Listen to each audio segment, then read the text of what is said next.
So thank you.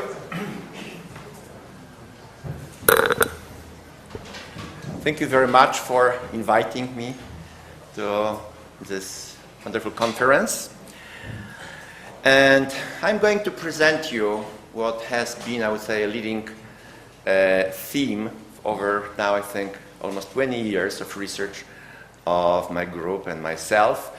And what is especially interesting for me is to see Professor Nigel Gilbert in this conference, because the first ideas that led to this presentation were presented in Simsok in Surrey approximately 20 years ago. So this is like almost closing a loop.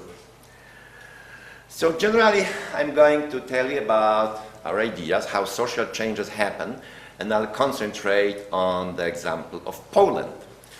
And this is, in a way, this is scientific theory. In a way, this is very private, almost intimate experience, because being in Poland and talking about change is almost like living in your own slab. I mean, you can see it both from the outside perspective, seeing different economic and social indicators, but you also can experience this being a member of a society that you are describing. So I'm going to talk about how social change happen, and I'll try to show you our approach that tries to combine computer simulations with empirical data to understand how social changes happen. So generally, I'll present you this bubble model of social transitions. So basically, I'll argue that socio-economic transitions resemble phase transition in physics, in a way like in a boiling water. Very fast change appears in such a way that within the old state, which is liquid, bubbles of new state, which is gas, steam, appear, grow, and connect to each other.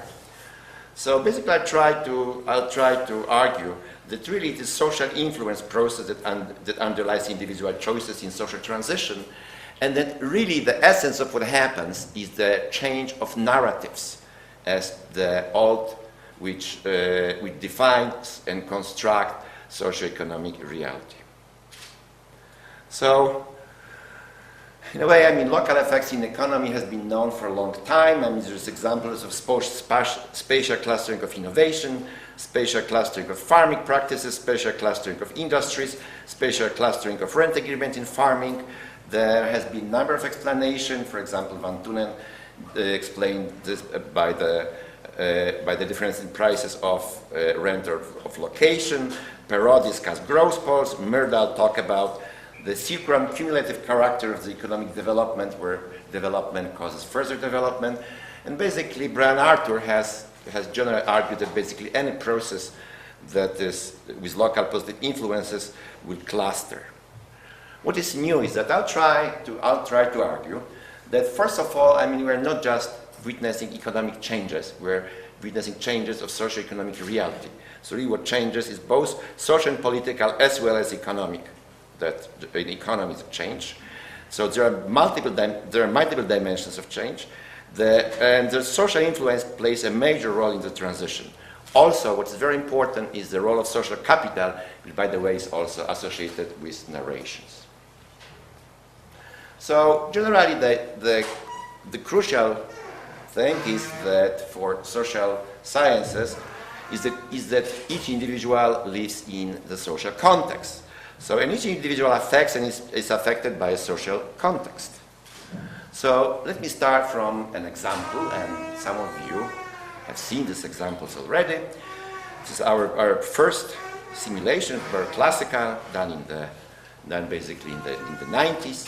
So imagine that 400 individuals are to vote whether to privatize their economy. So the individuals are sitting in a conference room like you. There are 20 rows and 20 seats in each row. Each individual comes with an attitude concerning privatization. What is important is that individuals have different strengths. Some are more persuasive than others. So basically, initially, as people come, sit in the room, their attitudes are distributed randomly. The color corresponds to the attitude for privatization or against privatization. Let's say the green is the new, the for privatization, the pink is against, and the height of the bar define strengths or credibility of the individual. So simply individuals which are higher are more influential. And I think this is very trivial in psychology, basically that we can see individual differences, everything, especially with respect to, very, very clear with respect to strength. So generally what happens, our question is, first is what happens as these individuals start to discuss. There is no external influence. The only thing is we're now starting a social process, and this discussion is a discussion, few minutes discussion, just kind of whispering to your neighbors, not kind of a basic argument in front of the group. So the process that is very local. And to formalize this process, we have used the theory of social impact, which was published by data 991. We have transformed it into dynamic theory of social impact. And basically a lot of experiments, psychological experiments concerning conformity, interest in new events, modeling, religious conversions, collecting signatures, stage fright, and so on, have shown that there are some very general rules that basically that give almost identical results across a number of phenomena and situations. So first of all, so basically social influence is a function of a group on a single individual, is a function of three variables: strength, immediacy, and number. So basically the stronger the sources of influence, the more influence there will be, the more of them, and the closer they are to the individual. So basically the idea for the formula is that social influence is proportional to the strength of the source and proximity between the source and the target of influence. So basically those who are the strongest and those who are the closest to the individual exert most influence. It can be formalized by a formula. Basically, I mean, this is basically summation of impact, but fitting the function to empirical data from an experiment has shown that this function is really behaves, in a quadratic way rather than pure linear way. So basically, this is the square root of the sums of squares of strengths versus the square of the distance. So basically, the idea is that here influence drops as a square of the distance, which is very common phenomenon in physics, but also it very well fitted the empirical data. And I have no time now to describe, but this is really, I mean, we fitted this to empirical data from experiments. We've also checked this, that the role of the distance is well, the question is, what does distance mean? Well, we're talking about the social distance, but the main dimension of the social distance is the physical distance. I mean, we're always kind of physically feel better with our enemies far away and our friends are closer. We are somehow almost physically, feel more presence of the others who are close. Actually, in the famous experiments of Milgram that you remember on obedience, where people were induced to shock others for basically because in the obedience experiment, it turned out that really if the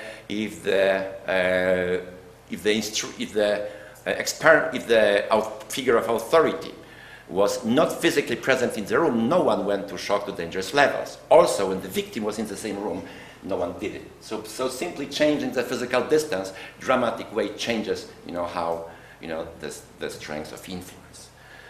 We have done some experiment to test it. I mean, this is in several countries, and this is very interesting. It is described in detail in this publication. We discovered that probability of interaction decreases with the square of the distance. And we have checked it in a number of societies, in US, in China, Poland, but also among social scientists. And the results are almost identical.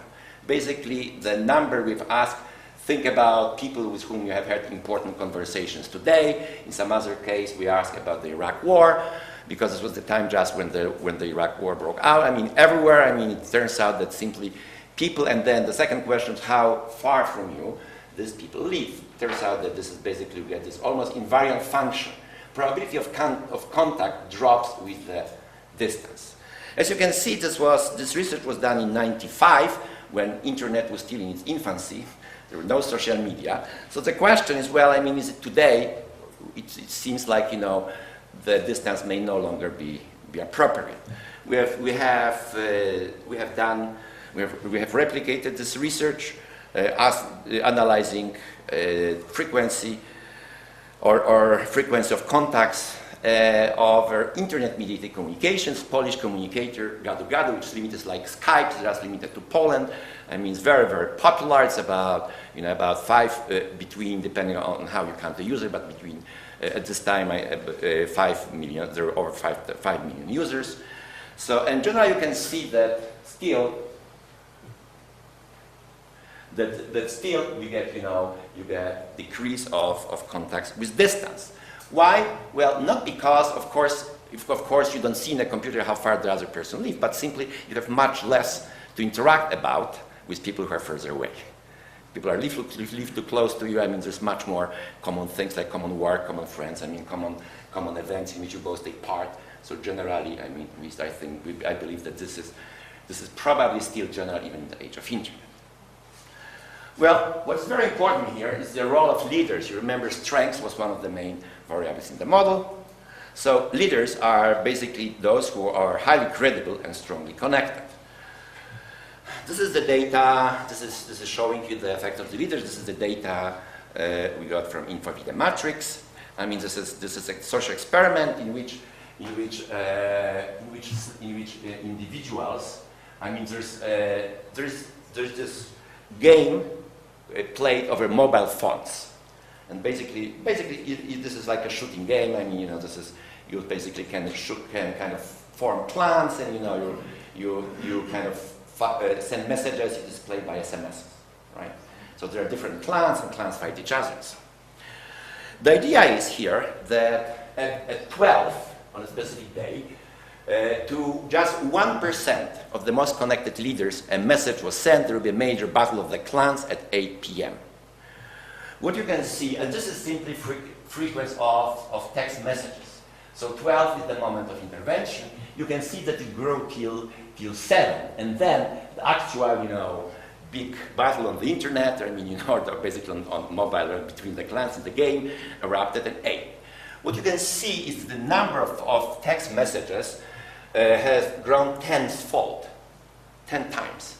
So you can get 10 times increase in traffic by just addressing 1% of participants if you choose them well. By the way, this is analysis of the traffic between this 1%, between the number of SMSs sent by the leaders. You can see that the general mobilization of the society was preceded by a spike of communication which prepared this among the leaders. So this is how we know that this is initiated from this group.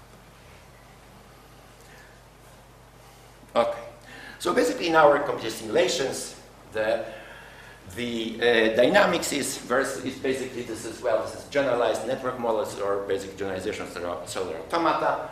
That basically we assume that choose an individual, check if the individual will change his or her opinion.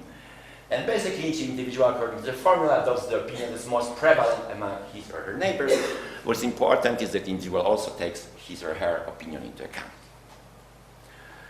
So this is the initial random configuration. This is the end equilibrium state. There are no more changes. And what you can see here is that two important changes have happened. First of all, the number of individuals having minority opinion has decreased, which is polarization. And second, it has clustered.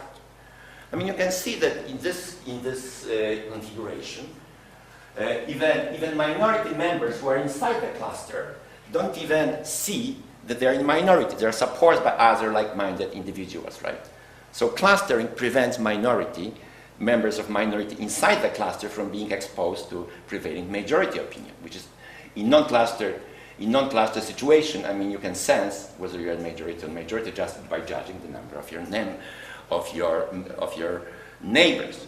So here, really, the dynamics of what is happening can be really, those inside the clusters are well shielded. So really, you know, the dynamics of what will happen to cluster depends on what is happening on the border of the clusters.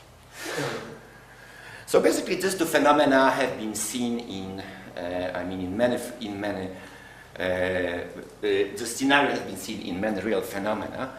So polarization has seen attitude polarization in social groups, were a very well described phenomenon, and also in voting behavior, where Noel Neumann described the spiral of, in her book, Spirals of Silence phenomenon, where elections are close to call, and in about 10% difference because no one wants to be in the losing minority, and everyone kind of, the bandwagon effect, so everyone jumps into whoever they think will win.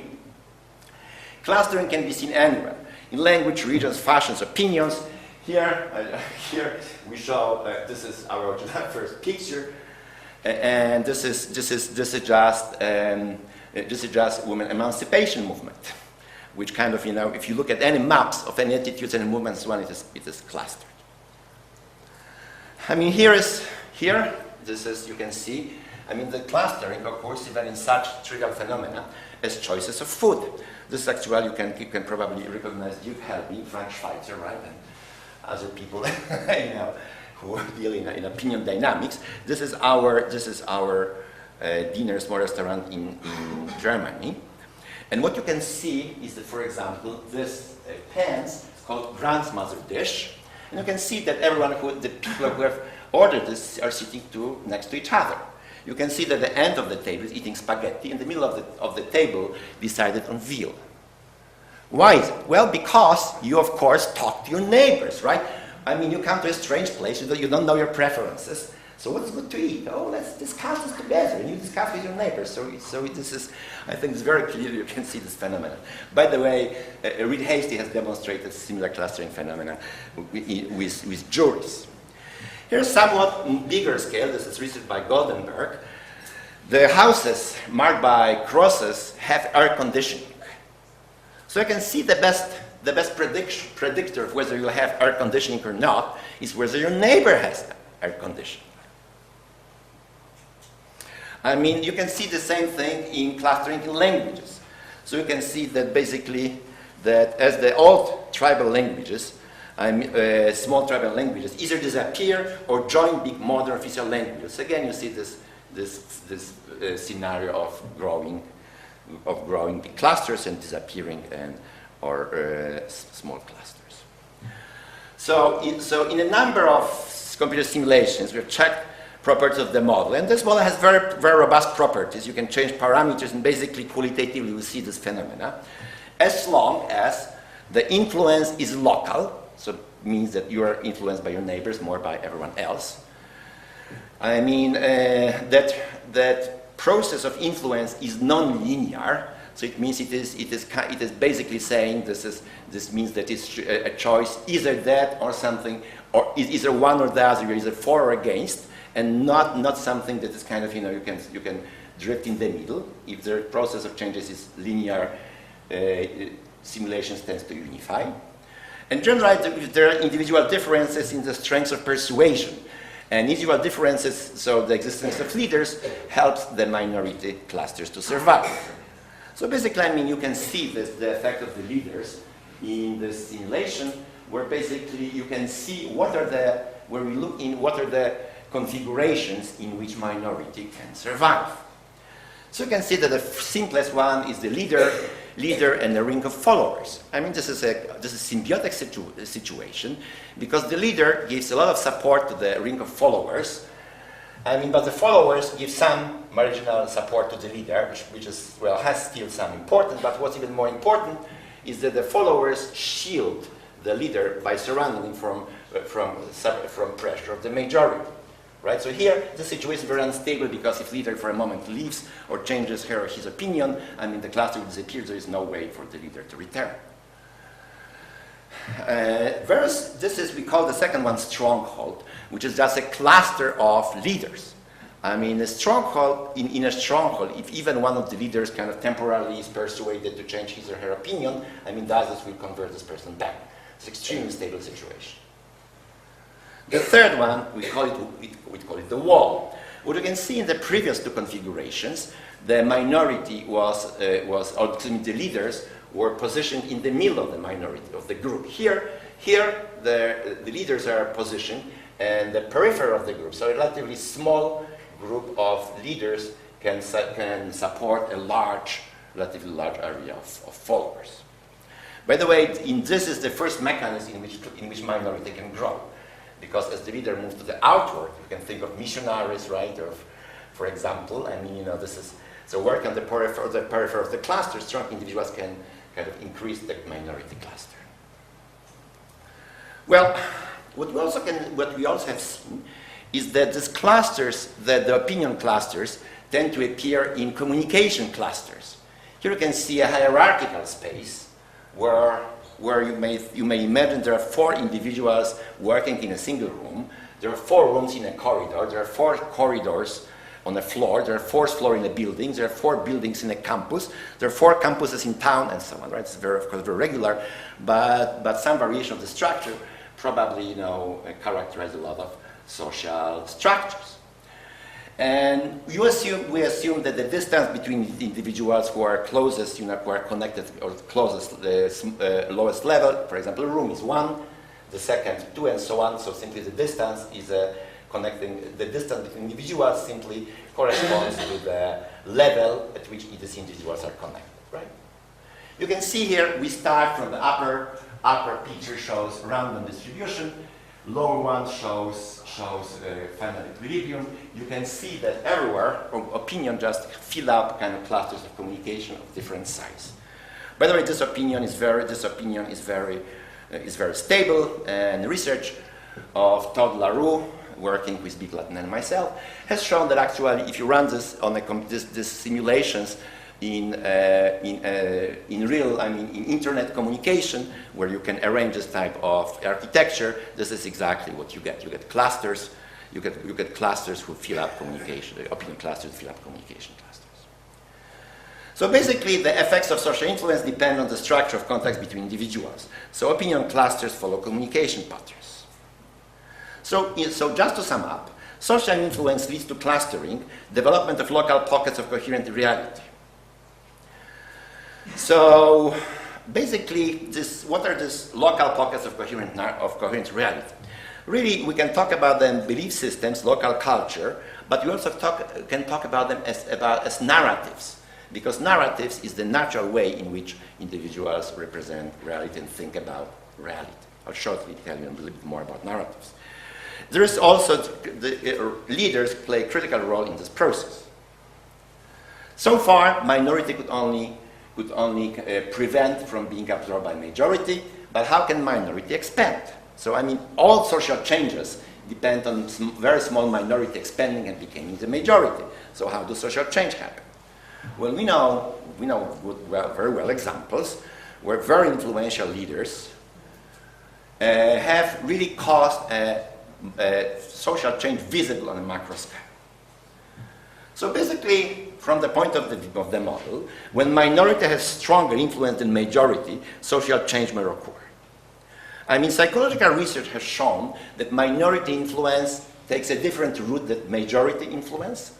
And for minority to be stronger, it needs to have strong arguments and be consistent among themselves and in time.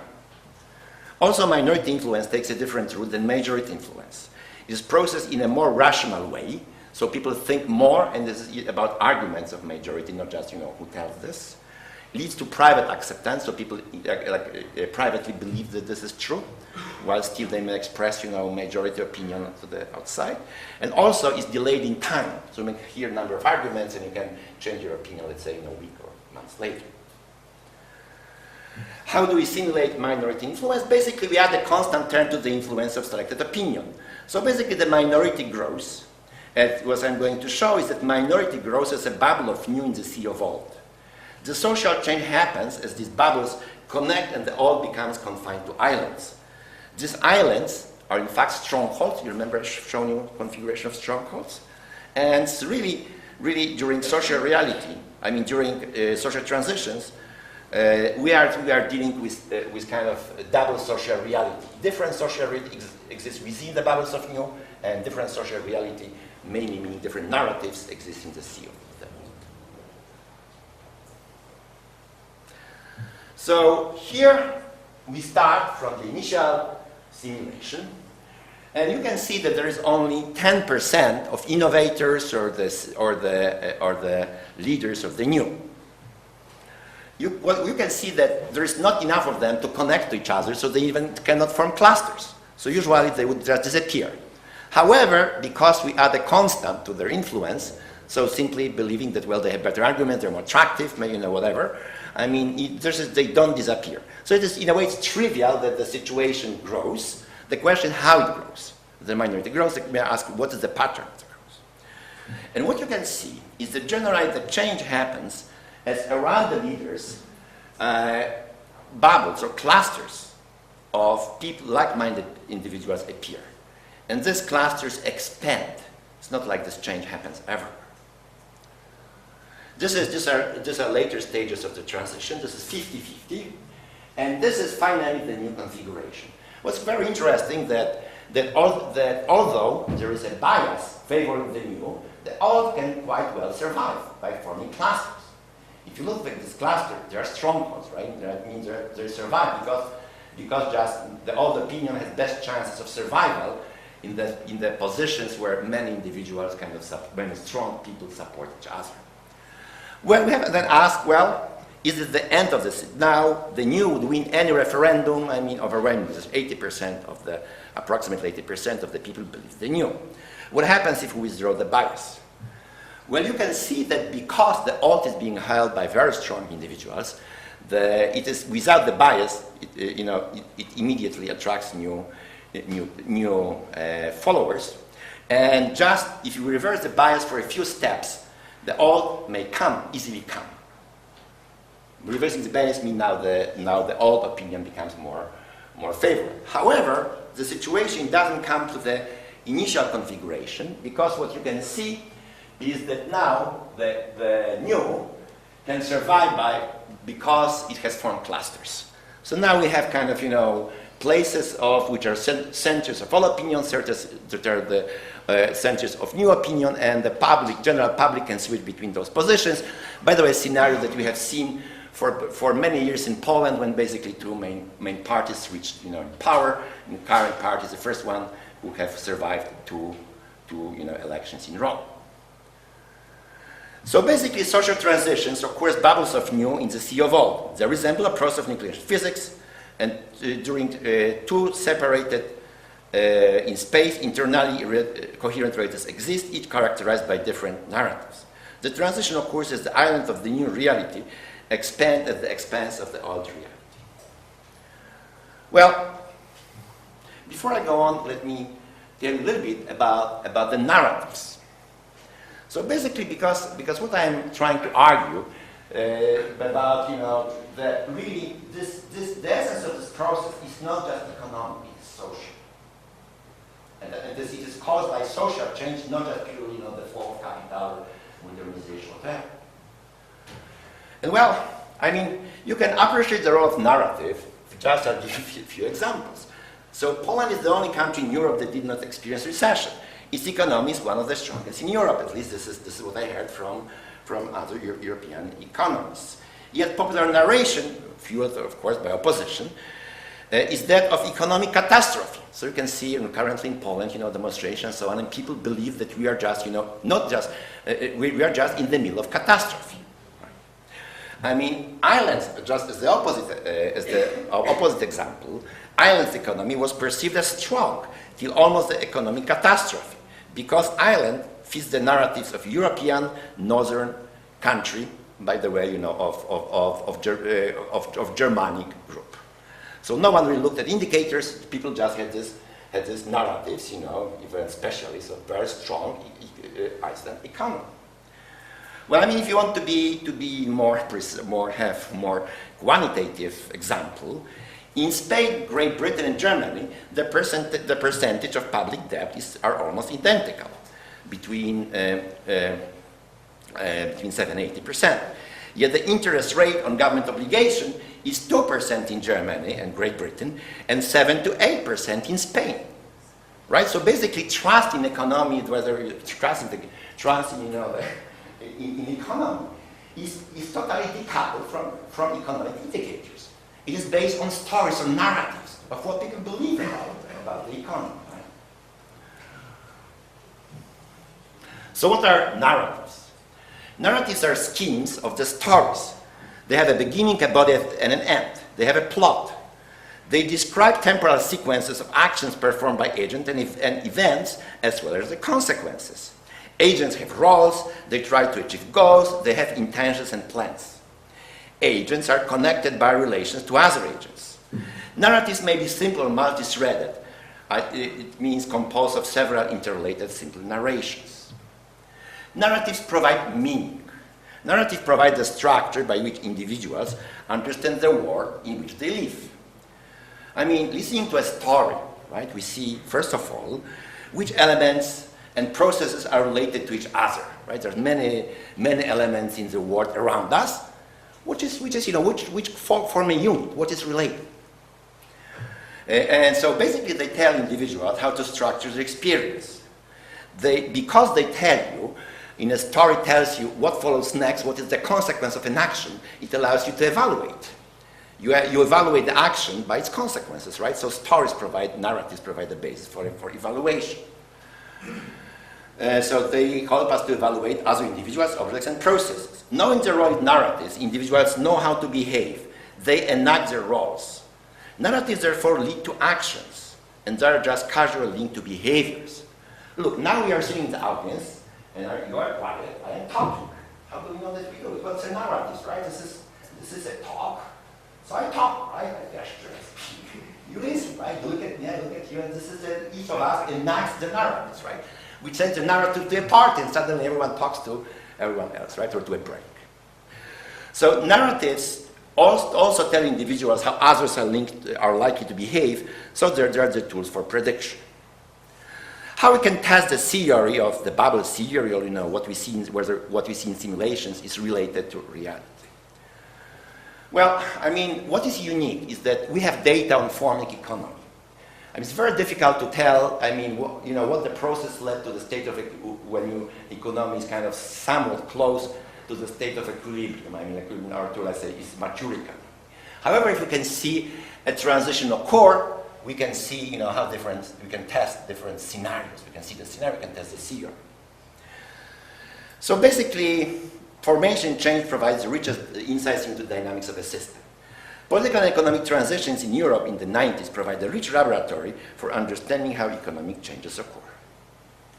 Basically, Polish reform was started by Leszek Balcerowicz, who introduced in 1990 a plan basically to starve big government, government corporation factories and open the way to market mechanisms.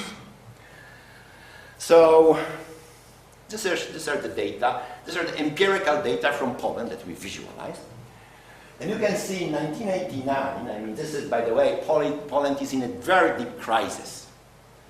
This is a very deep economic crisis. Polish economists see no way out of the crisis. What you can see that in 1990, the crisis had even deepened. And what you can see a wash-down effects, I mean, where there was, what you can see here is the number of privately owned enterprises per capita. The redder, the darker, the more privately owned enterprises. You can see, first of all, there is no spatial clustering. I mean, you can see some clusters, around in very large counties. I mean, this is a lake area, there is one brewery or one wood mill. I mean, this is divided by, 200 inhabitants, you get high percentage per capita. But basically, there is no spatial structure. You don't even see Warsaw in this, right? In 1990, we see a backwash effect, where basically in the eastern part of Poland, when there's already little enterprises, I mean, they basically went bankrupt, and this is basically, we have almost no economy there. Look, this is the same country, just 1 year after the reform that was introduced in the end of 1990. Suddenly, you can see that the whole country, I mean, is undergoing, continuing back, almost the whole country is continuing this process of bankruptcy. But you can see very strong centers of growth. Now centered around Warsaw, about Gdańsk, around Poznań, around in Śląsk area. So basically, what you can see in 1992 is that as Poland, by the way, is now the fastest growing economy, if you look at the change, the fastest change in the world, I mean, it is happening by these clusters expanding, right? Let me show you a little bit more. So this is just for those of you who enjoy physics. This is a picture of the phase transition. This is simply, I mean, spatial correlation. So correlation between the number of enterprises in a given county and counties located 10, 20, 30, and so on. you can see that in the first 2 years, so basically the statistics shows you the spatial ordering of economy, or spatial ordering of any process. So basically you can see 1989, 1990, there are no spatial effects, basically there is no spatial order. However, you can see that in single years, spatial organization changed dramatically. By the way, this picture is exactly what we see in physics when you observe phase transitions. Sudden shift of the organization of the whole system. Let me show you this process in somewhat more detail. So this is 90, these are different colors now. Blue is very, very few enterprises per capita. Red is a lot of enterprises per capita. Okay, so like a temperature scale. 1989, depths of the crisis. 1990, the year that economic reform was introduced. Right? No spatial effects. 1991, 1992, 3, 4, 5. What you can see is that basically the change of Polish economy is not that everything is a change. We see kind of emerge very strong growth centers, and they expand. Now, starting in 85, you will see a different process. This is German. This German is border. This is border with German. This is with countries of the former Soviet Union. And so this is eastern border, western border. What you will now see is a dissipation of entrepreneurship from across the western border, which is a second process that is added. So look at 96, 97, 98, 99. But you still see growing bubbles and dissipation process from the west. Okay, let me just show you this continuation of this process, right? The question is, what decides where the bubbles appear? What decides about the location of the growth centers? And well, I mean, we have one extremely strong predictor, economy. This map shows the average number of years spent in education, in school, in 1988, so before the transition started. You can see that this is almost identical to the clusters of growth that you have seen before. Just you can compare. This is number of enterprises per capita 89. This is number of economic operators 94, and these are education. This is education. What you can see is that basically there's almost perfect correlation between education and economic growth, which I hope clearly answers the question: does it pay to invest in education? Well, this picture would suggest it is the best investment. The only problem is that it pays off when usually, 2 governments or 3 governments down the road, right? So you almost never get the direct benefits of investment in education. Well, this picture shows the same thing in quite in a way. I mean, these are the most educated countries. This is the year of the transition. And you can see that the countries here are ordered in terms of education. So you can see that the most educated country just grew, and the rest just decayed. I mean, this is basically shows that this is really education and not, for example, spatial density of population. These are data based on partial correlation. You can see that if we partial out the number of inhabitants per capita, the correlation stays with education, the correlation stays the same. If we partial out education, correlation disappears. And to show you, this is you can see that this correlation with education appears suddenly in the transition and kind of stays. That education from 88 still predicts well-being in 2004. Correlation is above 0.6, which is quite substantial. For me, this is perhaps the most dramatic picture. This shows you the number of economic enterprises per capita in the years from 1990 to 2004, and each line represents a cluster of countries divided by education. So the black line are the most educated, countries. This shows you the least educated countries. And you can see that not only there is an initial difference, this difference grows in time, right? I think this is quite, for me, this is quite dramatic, you know, picture, and well, it tells you why education is so important. By the way, the same scenario, which maybe let me just explain the scenario. Well, so the idea is that during the period of transitions, we have two different economies or even social realities. One reality is the reality of the old, filled by old narration. One the reality is of the new, filled by the new narrations. And basically what happens, you can see that the whole economic picture consists of two intersecting graphs. The first graph, you can see it on the top left, is the graph of the old decaying economy. Right? Economy, this is what happens in clusters. The new graph shows expanding, you know, graphs of new economy. Because as time goes on, the clusters of new are bigger, they basically start to govern the process. So it results in a so-called J curve. Initial growth, initial decline of the old economy, taken over by the growth of the new economy. You can see the same scenario of initial decay followed by growth in all countries of the former Eastern Bloc. And you can see that Poland has done the best.